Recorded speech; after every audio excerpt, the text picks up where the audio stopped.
ঢেঁকি শাক ভাজি একবার যে খাবেন বারবার খেতে ইচ্ছে করবে, এত মজা হয় বলার মতো না। এই ভাজিটা হলে আমার মেয়ের আর কোনো কিছুই লাগে না। তো এই যে ঢেঁকি শাকটা রান্না করতে একদম সহজ। আমি ভাতটা বেড়ে তারপর গরম গরম খাওয়ার জন্য এখনই ভাজি করে নিচ্ছি।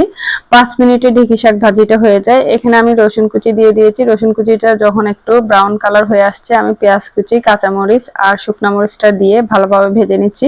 আর সামান্য পরিমাণে লবণটাও দিয়ে দিয়েছি। আর ঢেঁকি শাকটা আগে থেকে ধুয়ে পরিষ্কার করে আমি একদম পানি ঝরিয়ে রেখে দিলাম। এরপর এই যে আমি ভাজিটা বসিয়ে দিয়েছি। এখন সামান্য পরিমাণে ঢাকনাটা দিয়ে আমি এইভাবে রেখে দিব, একদম চুলার আঁচটা কম করে দিয়ে। বাস ঢেঁকি শাকটা একদম অল্প হয়ে যাবে। তারপর আমি নাড়াচাড়া করে এই যে উপরের থেকে নিচের দিকে একদম একটু নাড়াচাড়া করে দিয়েছি কাঠির সাহায্যে। সবুজ সবুজ এই শাকটা খেতে যে কত ভালো লাগে বলার মতো না। গরম ভাত দিয়ে হলে তার কোনো কিছুই লাগে না। এই শাকটার মধ্যে অনেক পুষ্টিগুণ ভরা। এই শাকটা কিন্তু সহজে পাওয়া যায় না। আমাদের এলাকায় পাহাড়ি অঞ্চলে এই শাকটা ঝিরির মধ্যে হয়ে থাকে।